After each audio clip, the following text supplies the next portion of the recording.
Good morning everyone. Today, we delve into the Saiga saga from catastrophe to conservation triumph. This presentation offers a strategic analysis of Saiga Tatarika's remarkable resilience against both biological fragility and intense anthropogenic pressure, culminating in a comprehensive recovery analysis covering the period from 1990 to 2024.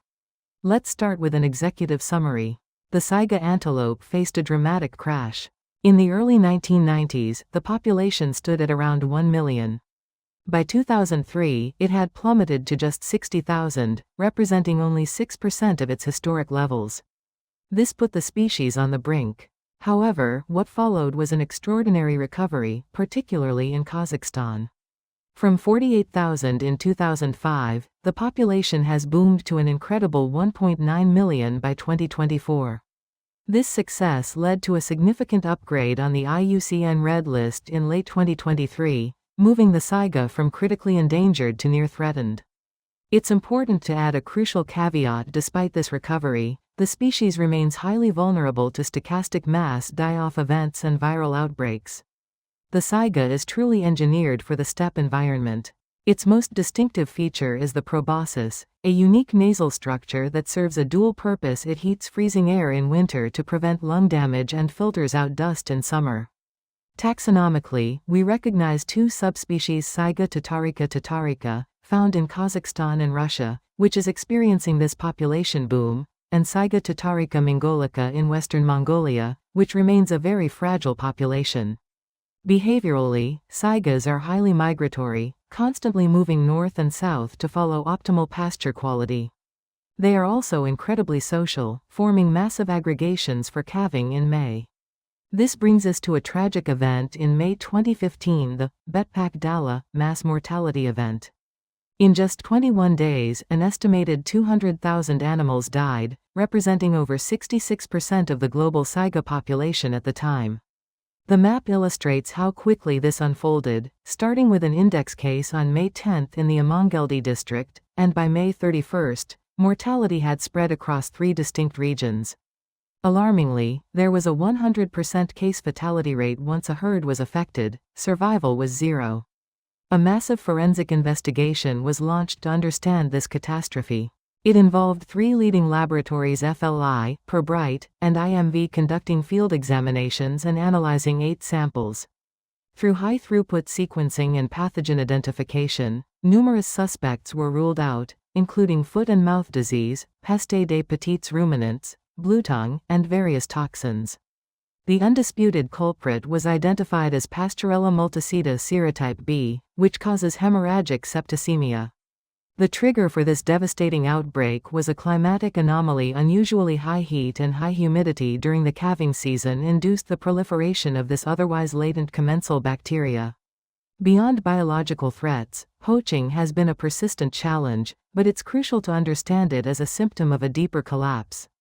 The visible issues, like the illegal trade in horns, primarily for traditional Chinese medicine, and the resulting reproductive collapse due to a skewed sex ratio, are just the tip of the iceberg. Beneath the surface are complex regional drivers. In Russia, particularly the pre-Caspian region, poaching was often driven by subsistence hunting for meat due to poverty. In Kazakhstan, commercial poaching for horns became widespread, exacerbated by the scale of the population and their migration patterns. Underlying these issues are rural unemployment, the institutional void left after the collapse of the Soviet Union, and a general lack of alternative livelihoods for local communities. The Saiga's fragmented geography also plays a significant role in their conservation. There are 5 distinct populations, each with unique challenges. The northwest pre-Caspian population is isolated in Russia. The Ural population in Kazakhstan represents the largest group. The Betpak-Dala population, also in Kazakhstan, is another major group. Further south, the Ustyurt population is isolated, spanning Kazakhstan and Uzbekistan. Finally, the Mongolian population represents an isolated subspecies. This map clearly shows these distinct groups, their overall north-south migration patterns, and the terrestrial protected areas that are vital for their survival. Despite the setbacks, Kazakhstan has achieved an incredible turnaround, with a 40-fold increase in its Saiga population over 20 years. As you can see from the graph, following the mass die-off in 2015, there has been a remarkable and consistent upward trend. This success can be attributed to several key drivers: heavy state investment in ranger patrols, punitive laws including 12-year prison sentences for poaching, and significant expansion of protected areas. These concerted efforts demonstrate what is possible with strong political will and dedicated resources. However, the story is not uniform across all populations. We face a Mongolian exception. While Kazakhstan's Saiga population booms, Saiga tatarica mongolica continues to fight for survival. This subspecies remains endangered, with a population of only about 15,540 recorded in November 2023. The primary threat here is viral spillover. A devastating 2017 outbreak of Peste des Petits Ruminants, or PPR, resulted in the loss of 60% of their population, approximately 10,000 animals, due to a virus transmitted from domestic livestock. Beyond disease, current risks include extreme weather events, locally known as ZUDs, and habitat compression, which further stress this fragile population. To address these ongoing challenges, the Saiga Conservation Alliance has developed a strategic roadmap for 2025 to 2030, outlined in the Medium-Term International Work Program. This roadmap focuses on three crucial areas. First, harmonized monitoring, which involves the use of drones and remote sensing, alongside standardized population estimation methods, to gain accurate and consistent data. Second, transboundary cooperation, with a particular focus on the Ustyurt Plateau, a critical area bordering Kazakhstan and Uzbekistan, establishing joint ranger protocols to ensure coordinated protection. And third, stockpile management, which demands rigorous tracking of confiscated horns. This is a critical precondition for any future discussions about regulated trade. Another major threat, often less visible than direct poaching, is the invisible poacher: linear infrastructure. Infrastructure such as roads and railways creates a barrier effect, blocking critical seasonal migrations, isolating herds, and preventing access to essential winter pastures. This directly impacts their ability to survive and thrive. To counter this, CMS Action 4.2 outlines a robust mitigation strategy.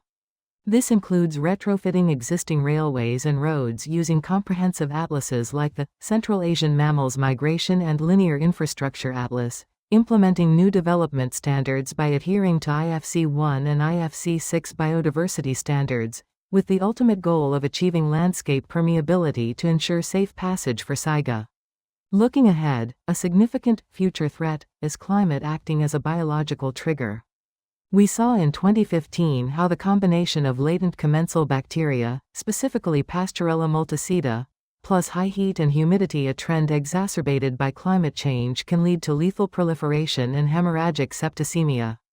The forecast for the Central Asian steppe indicates a clear trend towards warmer and wetter conditions, making such events more likely. This has a profound strategic implication. Conservation must move beyond solely anti-poaching efforts to include comprehensive climate vulnerability assessments and robust emergency disposal protocols to manage disease outbreaks effectively. A significant ongoing discussion is the debate: sustainable use and trade, navigating CITES regulations and the economic reality of a population of 1.9 million animals. Kazakhstan has proposed amending the CITES Appendix 2 annotation. Their objective is to allow international trade in Saiga horn, specifically excluding non-Kazakh populations to prevent harm to more fragile groups. To ensure responsible management, several safeguards, outlined in CMS Measures 7.1 to 7.9, are proposed. These include rigorous stockpile management with transparent tracking of horns, including secure storage, digital inventory, and forensic auditing. Importantly, a portion of the revenue generated must ensure community benefit, flowing directly to local people through financial benefits and employment opportunities for conservation initiatives. Finally, horn sourcing would focus on ethical collection from natural mortality sites, such as the 2015 die-off zones, to prevent any increased pressure from poaching. The cost of success inevitably brings challenges related to human-wildlife coexistence. As Saiga populations recover, conflicts with human activities arise.